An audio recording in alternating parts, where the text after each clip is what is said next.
দর্শক, আমরা এই মুহূর্তে রয়েছি রৌমারী বড়াইবাড়ি সীমান্ত 1067 প্লেয়ারের কাছে। এখানে কিন্তু ভারতীয় 14 জন নাগরিককে অবৈধভাবে অনুপ্রবেশ করিয়েছে আজ ভোর রাত 4টার দিকে। ঠিক তারপর কিন্তু তারা এক জায়গায় জড়ো হন এবং জড়ো হওয়ার পরে কিন্তু এখানকার স্থানীয় লোকজন তাদেরকে আটক রাখে। বিজিবি এসে আসলে তাদেরকে বাংলাদেশে ঢুকতে দেয়নি।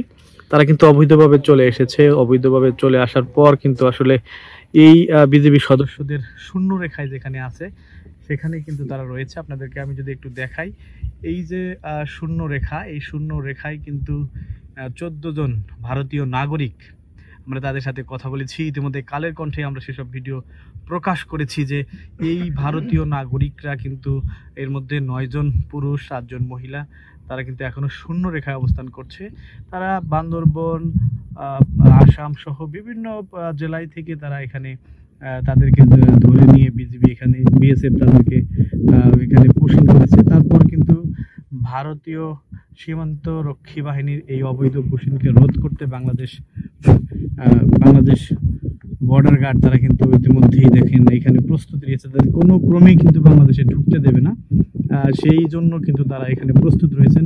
এখানে আমরা দেখেছি ভারী অস্ত্র শস্ত্র কিন্তু ইতিমধ্যেই মোতায়েন করেছেন ভারত, এবং তাদের পক্ষ থেকে আমরা দেখেছি যে একে একে 1 2 3 4 5 7 8 ইতিমধ্যে 10টি গাড়ি কিন্তু তারা এই সীমান্তে কিন্তু এখানে এসেছেন এবং এখানে একটা পরিস্থিতির সৃষ্টি করেছেন। একটু আগে আমরা দেখেছি এখানে কিন্তু ড্রোন দিয়ে আমাদের অবস্থান, অর্থাৎ বাংলাদেশের অবস্থান তারা জেনে নিচ্ছিলেন যে আসলে কে কোথায় কিভাবে অস্ত্র শস্ত্র প্রস্তুতি নিয়ে রেখেছেন, সেজন্য ড্রোন উড়িয়েছিলেন।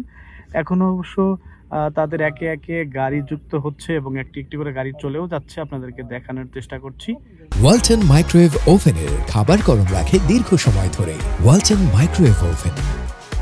তবে এখান থেকে তার পতাকা বৈঠক হবে কি হবে না সেজন্য কিন্তু অপেক্ষা করতে হচ্ছে।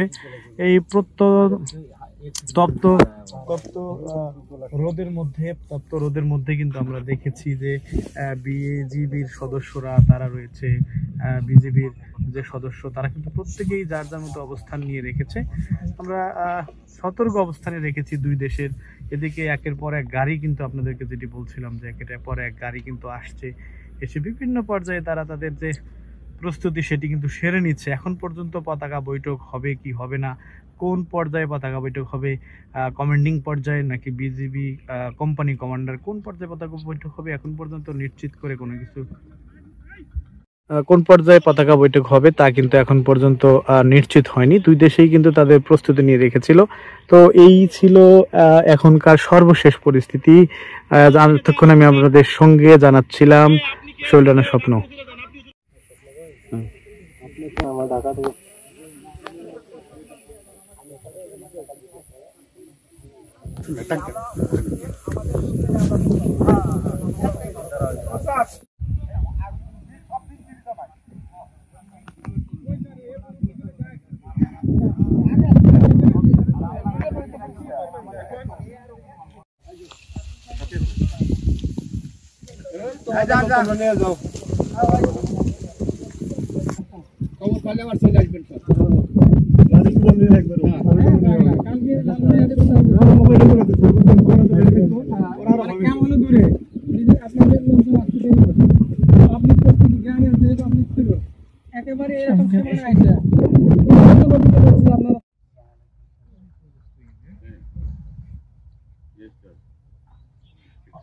আসসালামু আলাইকুম স্যার।